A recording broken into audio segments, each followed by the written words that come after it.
지난 말씀에서 저희는 엘리의 두 아들들의 악행을 보았습니다. 제사장들은 성막에서 하는 일을 위해 구별된 사람들이었기 때문에 노동을 통한 소득을 얻을 수 없었습니다. 그래서 하나님께서는 나머지 이스라엘 백성들로부터 11조를 내게 하셔서 그것으로 제사장들이 살게 하셨습니다. 뿐만 아니라 제사를 드리러 온 사람들이 가지고 온 재물의 일부를 제사장들이 가져가서 먹을 수 있도록 하셨습니다. 그런데 홈리와 비느하스는 하나님의 말씀을 무시했습니다. 하나님께서 정해주신 목 이상으로 사람들이 가지고 온 재물을 자기들 마음대로 가지고 갔어요. 심지어 억지로 빼앗기까지 했습니다. 이들이 이러는 가운데 사무엘은 여호와 앞에서 섬겼다고 기자가 기록합니다. 홈리와 비느하스라는 이 한계와 결핍 가운데서도 하나님은 하나님의 일을 하고 계시는 것이라는 말씀을 지난 3주 전에 나누었습니다. 사도 야고보가 죽고 베드로와 요한이 옥에 갇히는 악조건 속에서도 하나님은 복음이 더 전파되게 하셨습니다. 하나님이 일하지 못하실 조건은 없다는 것입니다. 사랑하는 여러분, 저희들이 가진 어떠한 상황과 조건도 저희들의 삶을 유익하게 하시려는 하나님의 일하심을 꺾을 수 없습니다. 하나님은 저희들이 가진 한계와 결핍을 뚫고 유익을 만들어내시는 분이십니다. 저희들 심령에 가시가 가득할지라도, 돌이 가득할지라도, 딱딱하게 굳은 길가 같을지라도 하나님께서 반드시 저희들 인생을 꽃밭으로 만드실 것입니다. 그러니 아무것도 탓하지 마십시오. 아무것도 핑계대지 마십시오. 아무것도 불안해하지 마십시오. 견디십시오. 하나님을 믿고 담대히 걸어가십시오. 홈리와 비느하스라는 한계와 결핍을 뚫고 피어난 사무엘을 통해 사사기의 어두운 터널을 끝내고 이스라엘을 회복시키신 하나님께서 저희들의 삶도 그렇게 이끄실 것입니다. 이 사실을 믿고 담대히 살아가는 우리 모두가 될 수 있기를 축복합니다. 오늘 저희가 함께 읽은 본문에는 엘리의 두 아들들의 계속되는 악행과 그들의 악행에 대한 소문을 듣고 반응하는 엘리의 모습이 기록되어 있습니다. 먼저 오늘 본문 22절 한번 다시 읽겠습니다. 제가 읽겠습니다. 엘리가 매우 늙었더니 그의 아들들이 온 이스라엘에게 행한 모든 일과 회막문에서 수종드는 여인들과 동침하였음을 듣고. 아멘. 이 엘리의 아들들의 악행은 회막문에서 수종드는 여인들과의 부적절한 관계까지 이어집니다. 이 회막문에서 수종드는 여인들에 대한 기록은 출애굽기 38장에 나옵니다. 이들은 성막 봉사에 자발적으로 헌신했거나 또 선발된 여성이었을 것으로 보입니다. 이 성막을 위해 구별된 레위 집안의 여성들이었을 가능성이 있습니다. 이들과 부적절한 관계를 맺었다는 것은 홈리와 비느하스의 악행이 이제 통제불능 상태에 이르렀다는 것을 암시합니다. 자식들이 수종드는 여인들과 부적절한 관계를 맺었다는 소문을 들은 엘리가 아들들에게 이렇게 말합니다. 23절에서 25절 말씀입니다. 그들에게 이르되 너희가 어찌하여 이런 일을 하느냐?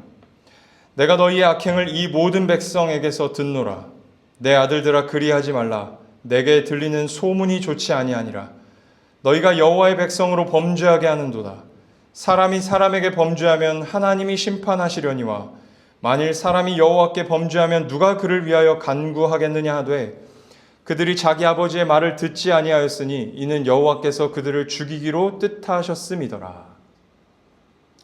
자, 엘리가 아들들에게 뭐라고 이야기합니까? 내가 너희의 악행을 이 모든 백성들에게서 듣노라 라고 말합니다. 엘리는 자식들에 대한 소문을 다 듣고 있었어요. 그런데 오늘 본문을 자세히 보면 아이러니한 지점이 있습니다. 자, 오늘 보면 27절 이하에 보면 하나님의 사람이 엘리에게 나타나서 엘리의 가문에 심판이 임할 것이라는 메시지를 전합니다. 여기 등장하는 하나님의 사람은 아마도 하나님 자신이실 것입니다. 하나님께서 뭐라고 말씀하시냐면 내 집안에서는 나이 든 사람을 보지 못할 것이다. 그렇게 말씀하세요. 나이 든 사람을 보지 못할 것이다. 여러분, 나이 든 사람을 보지 못한다는 말이 무슨 뜻일까요? 엘리 가문의 사람은 젊어서 다 죽는다는 거예요. 저주라는 거죠. 심판이라는 것입니다. 뿐만 아니라 홈리와 비느하스는 같은 날에 죽을 것이라고도 말씀하세요. 네 아들들은 같은 날에 다 죽을 거다. 실제로 사무엘상 4장에 보면 두 사람은 같은 날 죽습니다. 그리고 마지막 36절에서는 이렇게 말씀하세요. 36절 제가 읽겠습니다. 그리고 내 집에 남은 사람이 각기 와서 은 한 조각과 떡 한 덩이를 위하여 그에게 엎드려 이르되 청하노니 내게 제사장의 직분 하나를 맡겨 내게 떡 조각을 먹게 하소서 하리라 하셨다 하니라. 무슨 말씀일까요? 엘리의 가문이 제사장 직분에서 끊어질 것이라는 예언이에요. 여러분, 제사장 직분을 가진 사람이 제사장 직분에서 끊어지면 뭘 먹고 삽니까? 앞에서 말씀드렸잖아요. 이 제사장들은 이 나머지 이스라엘 백성들의 11조를 받아서 생활을 했어요. 그리고 제사를 드리러 오는 사람들이 가지고 온 재물의 일부를 받아서 먹고 살았어요. 근데 거기서 끊어져요. 뭘 먹고 살아요? 먹고 살 방법이 없으니까 구걸하고 살 거다. 그렇게 예언하시는 것입니다. 실제로 열왕기상 2장에 보면 이 솔로몬이 왕으로 있을 때 엘리 가문의 사람이었던 아비아달이라는 제사장이 제사장직에서 쫓겨나요. 이 예언이 성취됩니다. 자, 엘리 가문이 완전히 몰락하게 될 것이라는 아주 엄중한 심판의 메시지가 엘리에게 떨어졌어요. 그런데 바로 다음 구절인 3장 1절은 이렇게 기록되고 있습니다. 아이 사무엘이 엘리 앞에서 여호와를 섬길 때에는 여호와의 말씀이 희귀하여 이상이 흔히 보이지 않았더라. 여러분, 뭐가 이상하지 않으세요? 아주 엄중한 하나님의 심판 메시지가 엘리에게 떨어졌음에도 불구하고 그에 따른 엘리의 반응이 기록되어 있지 않아요. 하나님이 심판 메시지를 선언하셨는데 그냥 지나가는 거예요. 하나님의 심판 메시지를 들었을 때 어떻게 반응해야 정상입니까? 통회하고 자복하며 회개해야 정상이죠. 그런데 엘리에게서는 그런 모습이 전혀 발견되지 않고 있는 것입니다. 자, 오늘 본문 22절, 23절 말씀 다시 한번 읽어보겠습니다. 엘리가 매우 늙었더니 그의 아들들이 온 이스라엘에게 행한 모든 일과 회막문에서 수종드는 여인들과 동침하였음을 듣고 그들에게 이르되 너희가 어찌하여 이런 일을 하느냐? 내가 너희의 악행을 이 모든 백성에게서 듣노라. 무엇을 보여주는 것입니까? 자기 아들들에 대한 소문은 다 듣고 있으면서 하나님 아버지의 음성은 듣지 않는 엘리의 모습을 보여주고 있는 것입니다. 자, 오늘 보면 25절에 보면 또 이렇게 기록되어 있습니다. 그들이 자기 아버지의 말을 듣지 아니하였으니. 아버지가 훈계를 하는데도 엘리의 두 아들들이 듣지 않았다는 거죠. 이러한 기록은 하나님 아버지의 말을 듣지 않는 엘리를 향한 것이기도 합니다.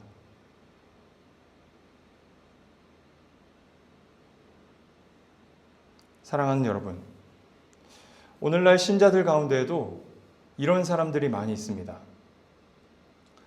세상에 떠도는 이야기와 소문에 대해서는 잘 알면서도 하나님에 대해서는 잘 모릅니다. 정치 뉴스, 연예인 스캔들, 주식시장에 대한 것에는 아주 빠삭하게 잘합니다. 이야기를 꺼냈다면 줄줄줄 외는 사람들이 있습니다. 그런데 정작 지난 주일 예배 때 어떤 말씀을 들었는지는 기억하지 못하는 사람들이 많습니다. 교회 안에서 누가 무슨 말을 했다더라, 누구 가정에 무슨 일이 있다더라, 목사님이 뭘 하셨다더라, 누가 누구랑 어떻게 됐다더라 하면서 교회 안에 돌아다니는 소문에 대해서는 빠삭하게 알면서 하나님은 잘 몰라요. 병원에서 의사 선생님이 한마디 하면 철석같이 믿고 순종합니다. 이런 거 저런 거 드시지 마세요 하면 절대 먹지 않아요. 그런데 성경에서 하나님이 하지 말라고 하신 것들에 대해서는 관심이 없어요. 유행에는 민감하면서 하나님의 음성에는 민감하지 않은 신자들이 오늘날 너무나도 많습니다.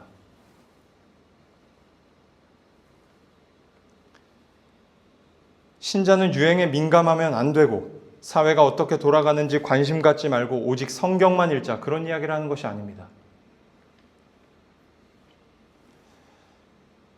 신자는 하나님에 대한 이야기, 하나님에 대한 소문, 예수의 소문에 귀를 더 기울여야 합니다.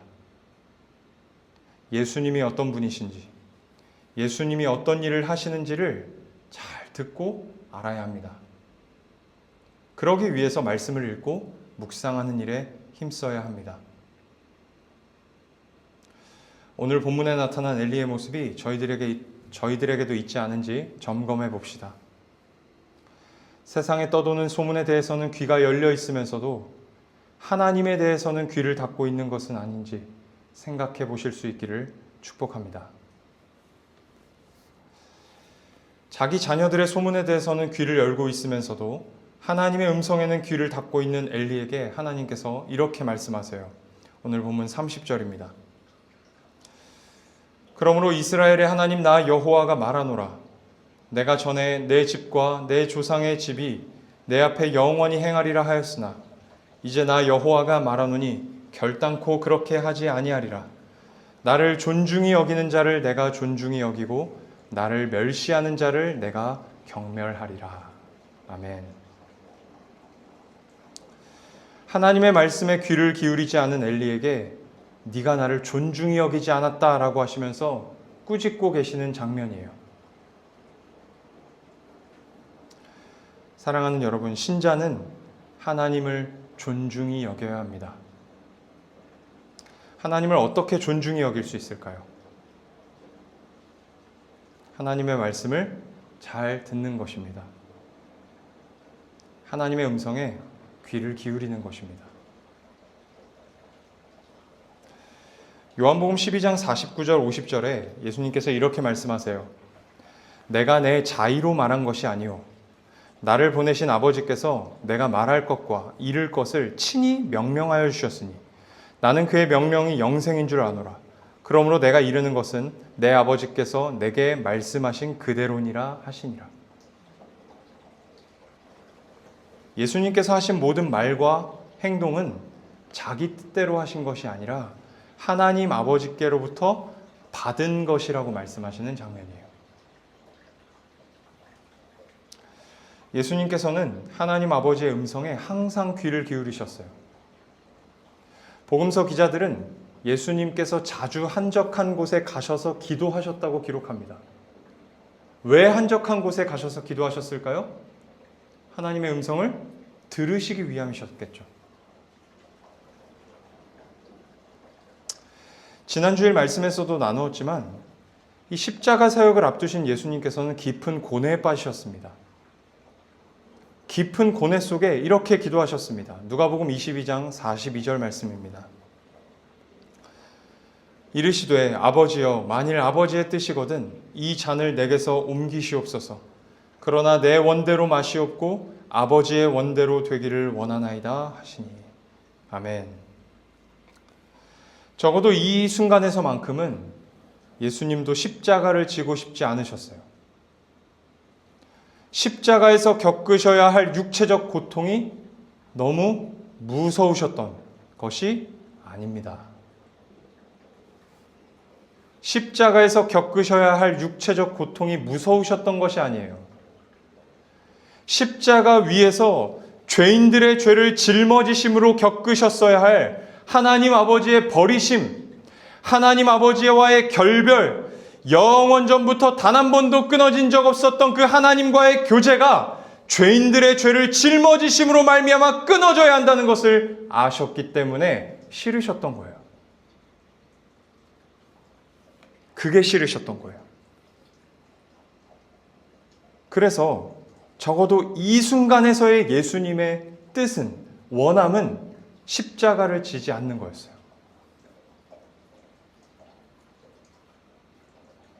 그러나 예수님은 하나님 아버지의 뜻에 순종하셨습니다. 죄인을 구원하기 원하시는 하나님 아버지의 뜻을 아셨을 뿐만 아니라 자신보다 아버지를 더 존중하셨기 때문입니다. 하나님 아버지를 존중히 여기심으로 자신의 뜻을, 자신의 원함을 꺾으셨습니다.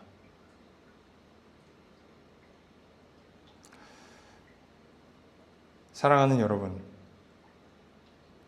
오늘 본문의 엘리와 같이 세상에 떠도는 이야기와 소문에는 귀가 열려 있으면서도 정치나 세상의 문화나 유행, 교회 안에 수근수근 거리는 소리나 SNS에는 경청하면서도 하나님의 음성, 하나님의 말씀은 무시하고 있는 것은 아닌지 생각해 보시기를 바랍니다.